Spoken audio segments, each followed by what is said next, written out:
হতে থাকে। জুয়ের পুত্র আছে, মার জায়গা সন্তানদের কাছে নেই, মা অন্যের দ্বারা বার্ধক্যের সময় প্রতিপালিত হচ্ছে। কিন্তু আমরা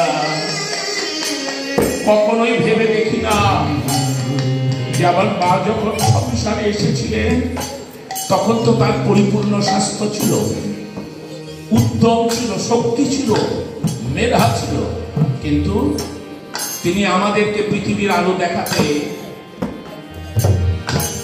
আমাদেরকে লালন পালন করে মানুষ করতে গিয়ে নিজেকে এমনই নিঃস্ব করে দিয়েছেন, মৃত্যুর আগের দিকে তিনি আর একা হাঁটতে পারেন না, তাকে দুই দিক থেকে ধরতে হবে। লাঠিতেও কাজ হয় না, দুদিক থেকে ধরলে কোন রকমে এক জায়গা থেকে আরেক জায়গায় নেওয়া যায়। তাহলে তিনি আগে আগে উপলব্ধি করেছেন যে সংসারের সবই থাকি। দয়াল রে এমনি করে আমরা হয়তো আজকে বুঝতে পারছি না, কিন্তু বয়সের ভার যখন আরো বেড়ে যাবে, আরো যখন অসহায় হয়ে পড়বো শারীরিক ভাবে, তখন ধীরে ধীরে অনুভব করা যাবে যে সত্যি এ সংসারের সবই থাকি। যা সত্য তাকে ধরিনি, তাই ধীরে ধীরে বিচ্ছিন্ন হয়ে পড়ছি তার থেকে, ভগবান থেকে।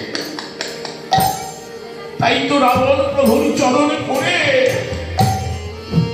আকুলি বিকুলি করছে যে প্রভু আমায় করিয়ে দাও, এই বান্ধব শূন্য দেশান্তরে আমি আর এক মুহূর্ত থাকতে চাই না। আমার আর থাকার বাসনা নেই রঘুনাথ।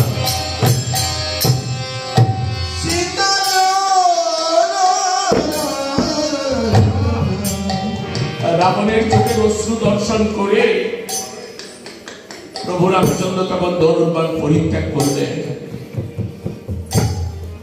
বিভীষণ বলতে যে প্রভু তুমি যুদ্ধ করবে না, প্রভু বলছে যে বিভীষণ ওই দেখো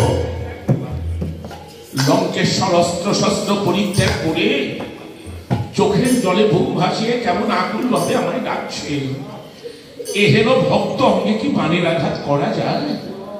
বিভীষণ বলছে প্রভু তাহলে মা সীতার কি হবে? প্রভু বলে যে বিভীষণ, সীতার চেয়ে আমার কাছে ভক্ত বড়, অযোধ্যার চাইতে আমার কাছে ভক্ত বড়। অতএব সীতা উদ্ধার নাই বা হলো, তাই বলে এহেন ভক্ত অঙ্গে আমি কিছুতেই বাণের আঘাত করতে পারবো না। প্রভু রামচন্দ্রের যখন এহেন অবস্থা, ধনু ত্যাগ করে দাঁড়িয়ে, তখন দেবতারা মহাভাবনায় পড়ে গেলেন যে রামায়ণ তো মিথ্যে হয়ে যাবে। প্রভু যদি এমনি করে করুণা সাগরে ভাসেন তাহলে রাবণ বধ সীতা উদ্ধার কি করে হবে? তাই দেবতারা পরিকল্পনা করে দেবী সরস্বতীকে পাঠালেন রণাঙ্গনে।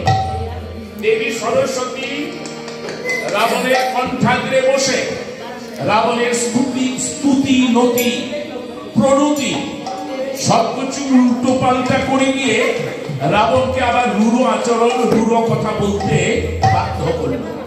দেবী সরস্বতীর প্রেরণায়, তার মানে কালের প্রেরণায়, সময়ের প্রেরণায় রাবণ মহারাজ উল্টো আচরণ করতে যখন শুরু করেছে, বিভীষণ আবার বলছে যে প্রভু এবার দেখো এখনো তুমি অস্ত্রহীন অবস্থায় থাকবে নাকি অস্ত্র ধারণ করবে, তা নইলে কিন্তু রাবণের দুর্দান্ত প্রতাপে আমাদের ধ্বংস হয়ে যেতে হবে।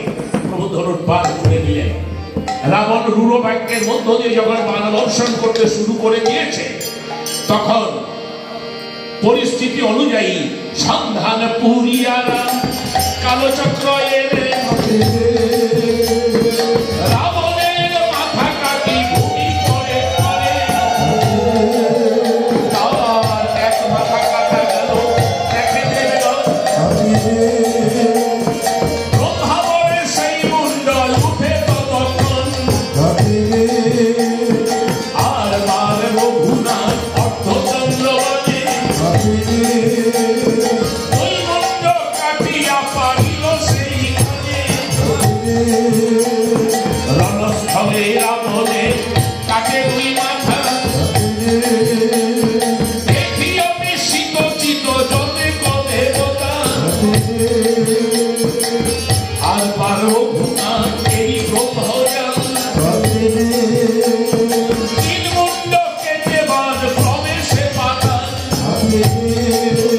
তার তিন মুন্ড কাটা গেল রণের ভেতর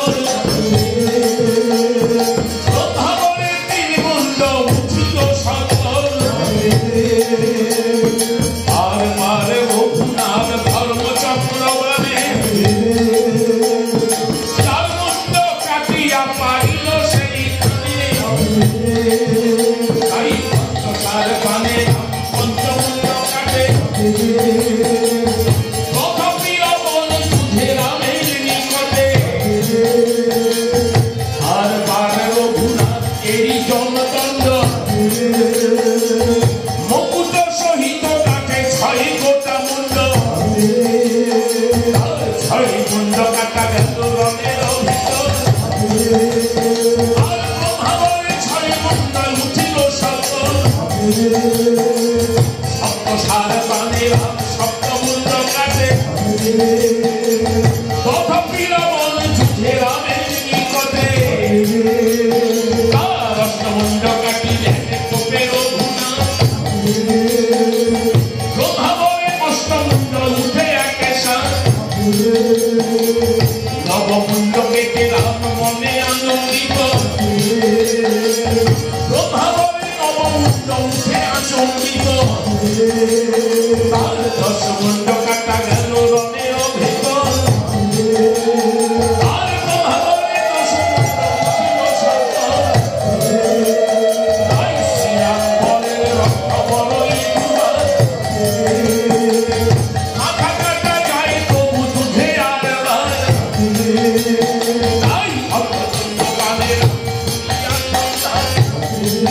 পরীক্ষা তার অর্ধলঙ্গ করে যেন পর্বতেরই চূড়া আর ব্রহ্মাবরে অর্ধলঙ্গ রঙে লাগে জোড়া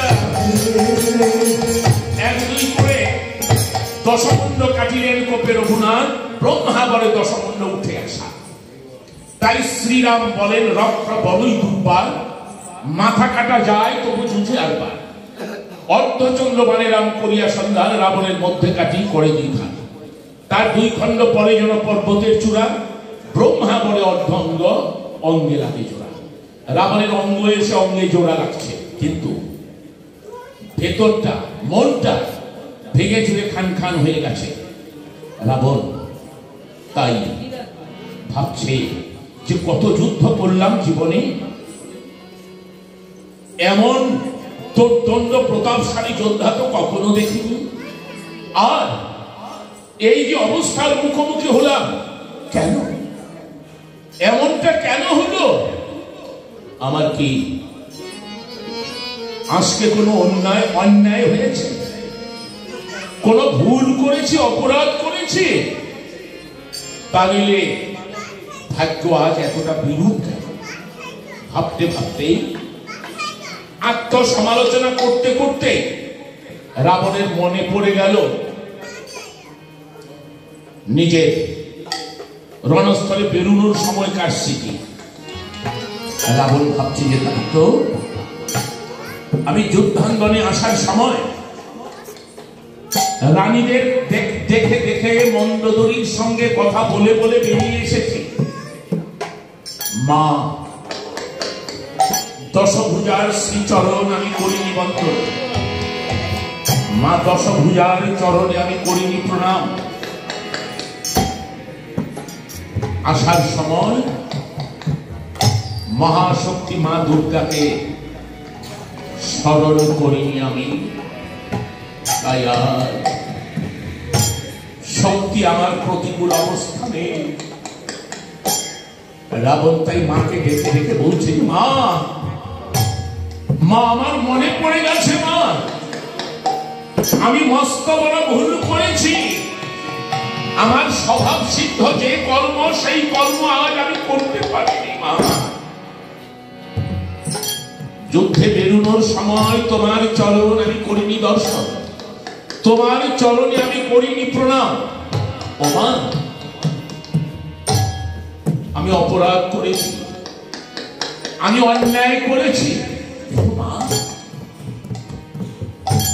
আমি তো তোর অবুঝ সন্তান মাগো, সন্তানে কুকর্ম করে বলে সারে পিতা যে আমি কুকর্ম করেছি, ভুল করেছি, অন্যায় করেছি, এটা তোর কাছে এত বড় হয়ে গেল। ও মা, তুই না মা, মা কি কখনো সন্তানের অপরাধ নেয়? মা সদা সর্বদাই সন্তানের অপরাধকে ক্ষমা করে দেয়। তাই তো লোকে বলে কুপুত্র অনেক হয়, কুমাতা কখনো নয়। মা আয়, রাবণকে কৃপা করে তুই আয়, রণস্থলে এসে দেখাবে তোর এই অধম সন্তানকে। তুই যদি না আসিস, তুই যদি দেখা না দিস, তাহলে রণাঙ্গনে মাথা খুঁড়ে খুঁড়ে রাবণের মরণ হয়ে যাবে। আয় আয় মা জগৎ জননী, আয়। জয় মা তারিণী, পতিত পাবনী, বিপদ বারিণী, দেখা দে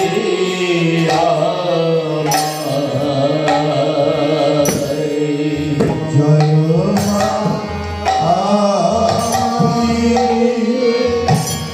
পতিত পাবনী, বিপদ বারিণী, দেখা দে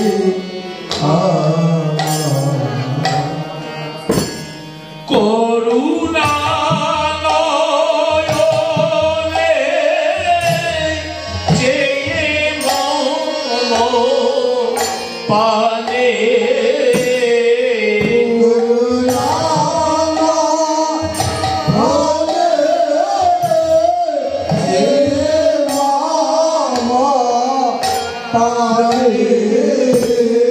দেখা দে গো মাতা মহাঘোরায়।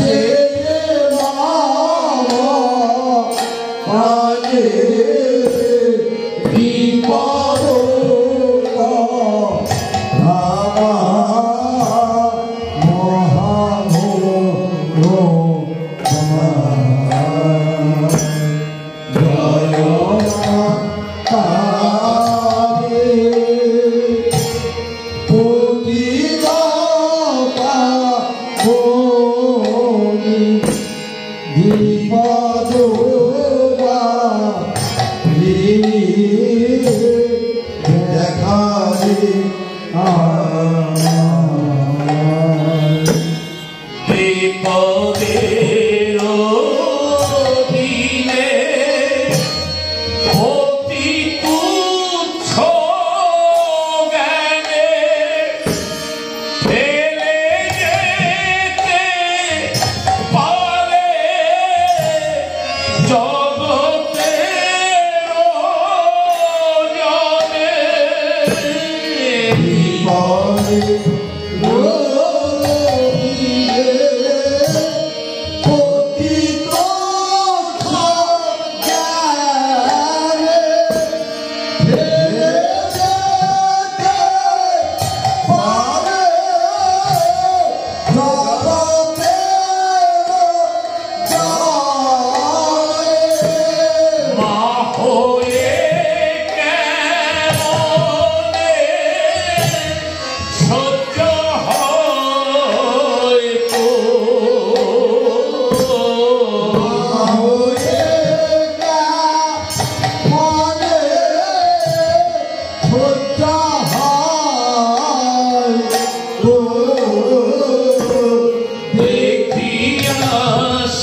মহারাজ বিপদ বারিণী পতিত পাবনী মহাশক্তি মা দশভুজাকে ডাকছেন যে মা বিপদের দিনে অতি তুচ্ছ জ্ঞান নিয়ে জগতের সবাই বিপদ আপন্নকে ছেড়ে ছেড়ে চলে যায়। যারা দুদিন আগে আপন ছিল বিপদগ্রস্তকে তারা পরিত্যাগ করে করে চলে যায়। সংসারে একজন মানুষ থাকে যে কখনোই বিপদগ্রস্তকে পরিত্যাগ করেন না। সে বিপদগ্রস্ত যত মহাপাপে পাপী হোক, যত মহা অপরাধে অপরাধী হোক, একজন তাকে ছাড়েন না, তিনি হচ্ছেন গর্ভধারিণী জননী। দেখা যায় যে সমস্ত সংসার সমস্ত সন্তানেরা একদিকে, তিনি একাই ওই বিপদগ্রস্ত সন্তানটিকে কোলে নিয়ে অবস্থান করছেন, অভয় দিচ্ছেন, ভরসা দিচ্ছেন, সাহস যোগাচ্ছেন। তাই রাবণ বলছে যে মা তো কখনো সন্তানকে ত্যাগ করে না, অতএব আয় দেখাবে, নয়নী দেখাবে আমায়। রাবণ যখন দেখাবে দেখাবে বলে কেঁদে যাচ্ছে, তখন দেবী আসছিলেন। মহেশ্বর তাকে বাধা দিয়ে বলে যে না দেবী তুমি যেও, রাবণ হেন অপরাধীকে আর তোমার ছত্র ছায়া দেওয়ার দরকার নেই। দেবী বলে যে ভোলানাথ তুমি মন্দ বলনি, এটা তোমার পিতৃ হৃদয়ের কথা, কিন্তু আমি তো মা, পিতার মাতায় একরকম হয় না। সন্তান যখন আমাকে দেখাতে দেখাতে বলে কৃপা কর বলে আকুল প্রাণে ব্যাকুল হয়ে যখন মা মা বলে ডাকতে থাকে, তখন আমি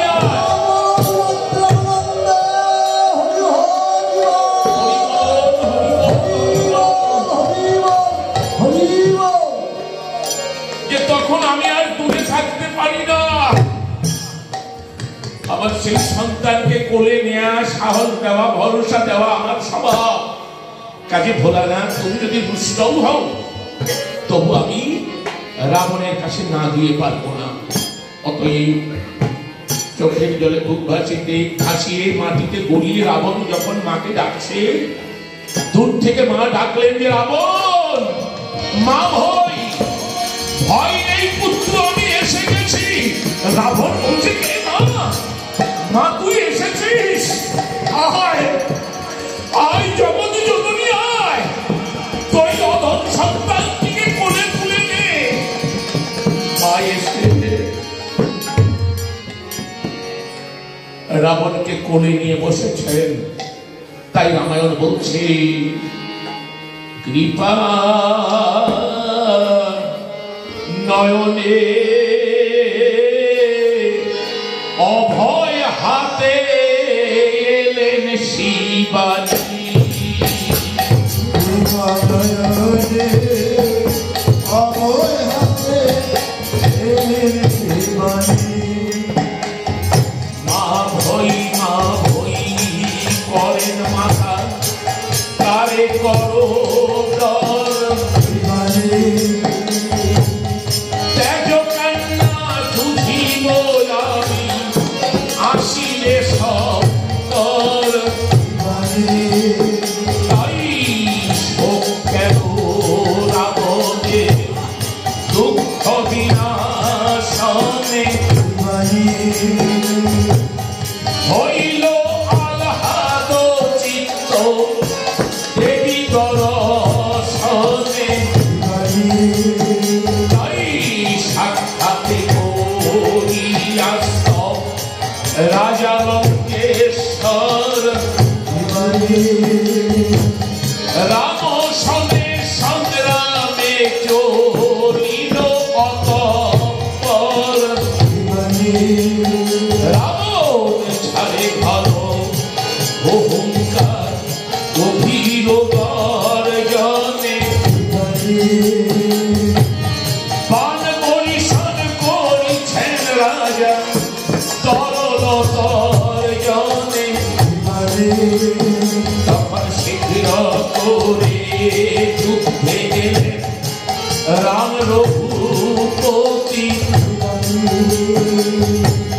দেখিলেন রাবণের রথে বসা আছেন ভগবতী তাই শীঘ্র করে রামচন্দ্র ফেলে ধনুর বাণ প্রণাম করিলা তারে করে মাতৃজ্ঞান ওম সর্বমঙ্গল মঙ্গলে শিবে সর্বার্থ সাধিকে শরণ্যে ত্র্যম্বকে গৌরী নারায়ণী নমস্তুতে শরণাগত বিনাশ পবিত্রাণ পরায়ণে সর্ব সর্বি হরে দেবী নারায়ণী নমস্তুতে। প্রভু কমললোচন মাকে দেখতে পেয়ে শীঘ্র করে রামচন্দ্র ফেলে ধনুর্বাণ প্রণাম করিলা তারে করে মাতৃজ্ঞা। রামচন্দ্র মা দশভুজাকে রাবণের রথে বসা দেখে বলছে যে মা মা তুই রাবণকে কোলে নিয়ে তুই বসে আছিস মা, বাহ চমৎকার। অত্যাচারী অপহরণকারী ছেলেটাকে কোলে নিয়ে নিপীড়িত নির্যাতিত ব্যথিত পুত্রটির দিকে তুই ভ্রুকুটি করে দাঁড়িয়ে আছিস, বসে আছিস মা, এটা কি ঠিক? এ তুই কি করলি মা? আমি সীতাহারা শ্রীহারা হয়ে অপহৃতা সীতাকে উদ্ধার করবার জন্য ঝাঁপিয়ে পড়েছি রণাঙ্গনে, অথচ তুই কিনা রাবণকে কোলে নিয়ে বসে আছিস। বেশ করেছিস মা, বেশ করেছিস। আমি তোকে দোষ দেব না মা, যে দোষ কারো নয় তোমার। আমি সঘাত শরীরে ডুবে মরি শ্যামা, দোষ কারো নয় তোমার। কারো দোষ নয়, দোষ আমার। তখন লক্ষণের হাতে ধনুর্বাণ। প্রভু বলে যে লক্ষণ এখনো ধনুর্বাণ হাতে নিয়ে আছিস, ত্যাগ কর লক্ষণ, ধনুর্বাণ ত্যাগ কর। আদ্যা শক্তি মহামায়া যে রাবণের পক্ষে, তার বিপক্ষে ধনুর্বাণ ধরে থাকলে কিবা হবে ফল? ফেলে দে ভাই। বিভীষণ বলছে যে প্রভু সবাই যদি ধনুর্বাণ ফেলে দিই তাহলে যুদ্ধ হবে। প্রভু করছে যে বিভীষণ মায়ের বিরুদ্ধে তো যুদ্ধ করা যায় না, মা তো রাবণের পক্ষ অবলম্বন করেছেন, অতএব সীতা উদ্ধার হবে না, রাবণ বধ হবে না, এসে ফিরে যাওয়া হবে না। এই রণাঙ্গনে আমাদের প্রাণ ত্যাগ করতে হবে। উদ্ধার না হবে সীতা ভেবে রঘুরায় ধুলাতে লুটালো ছিন্ন নীলোৎপলকায়। সীতা উদ্ধার হবে না ভেবে মা সীতা প্রভু রামচন্দ্র ছেঁড়া পদ্ম ফুল যেমন মাটিতে পড়ে থাকে, তেমনি প্রভু রামচন্দ্র মাটিতে পড়ে গড়াগড়ি যাচ্ছেন। কেউ বলছে যে দেখো দেখো ভগবান শ্রীরামচন্দ্র আজ সীতা উদ্ধার হবে না ভেবে মাটিতে গড়াচ্ছেন। কেউ বলছে যে না না না, ভগবান বলছো কেন? ওটা তো একটা নীল পদ্ম পড়ে আছে, একটা নীল পদ্ম মাটিতে গড়াচ্ছে। প্রভু আমার চোখের জলে মুখ ভাসিয়ে যখন মা মা বলে কেঁদে যাচ্ছে, রাবণের উদ্ধত অস্ত্র যখন আঘাত করবার জন্য প্রস্তুত,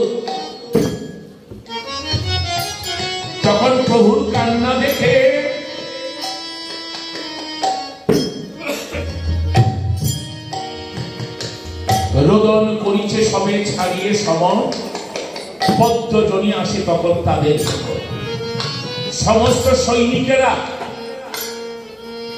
যুদ্ধ পরিত্যাগ করে রোদন করতে কান্না করতে শুরু করে দিয়েছে। তখন পদ্মজনী ব্রহ্মা এসে অভয় হস্তে দাঁড়িয়েছে শ্রীরাম সম্মুখে। দেব ব্রহ্মা বলছেন যে রঘুনাথ, তুমি মাটিতে পড়ে আছো কেন? তুমি মাটিতে গড়াচ্ছ কেন? ওঠো ওঠো রঘুনাথ, তুমি ওঠো। শ্রীরামচন্দ্র বলে যে ব্রহ্মাদেব আপনি কেন বলুন তো?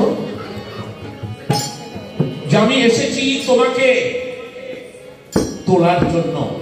তুমি মাটিতে পড়ে থেকো না, তোমাকে মাটিতে শোভা পায় না, তুমি ওঠো। শ্রীরামচন্দ্র বলে যে হে ব্রহ্মা, হে সৃষ্টিকর্তা, আমার তো সবই হারিয়ে যেতে বসেছে, তাই আজ শূন্য রিক্ত রাম মাটিতে গড়ানো ছাড়া আর কিছু খুঁজে পাচ্ছে না। ব্রহ্মা বলে যে না নারদ, এমনটা করলে হবে না। মা কারু একার হতে পারে না, তিনি তো জগৎ জননী, জগতের সকলের মা তিনি। অতএব রাবণ ডেকে তার কোলে বসে আছে বলে তুমি পাবে না এমনটা নয়। রঘুনাথ করো না, মার পূজার আয়োজন করো, মার চরণে পুষ্পার্ঘ্য সমর্পণ করো, নিশ্চয়ই মা তোমাকে কৃপা করবেন। শ্রীরামচন্দ্র বলে যে মার পূজা সে তো বসন্তকালের কাজ, এই শরৎকালে আমি এতদিন অপেক্ষা করবো বসন্ত পর্যন্ত? ব্রহ্মা বলে যে না রঘুনাথ, তোমাকে বসন্ত পর্যন্ত অপেক্ষা করতে হবে না। এই চলমান শরৎকালের এই শুক্লপক্ষে ষষ্ঠী তিথিতে তুমি মায়ের পূজার ব্যবস্থা করো। দশমী পর্যন্ত পূজা সম্পন্ন করলে মাতৃকৃপায় তুমি নিশ্চয়ই রাবণকে বধ করতে সক্ষম হবে, সীতা উদ্ধারে তুমি সফল হবে আমি বলছি।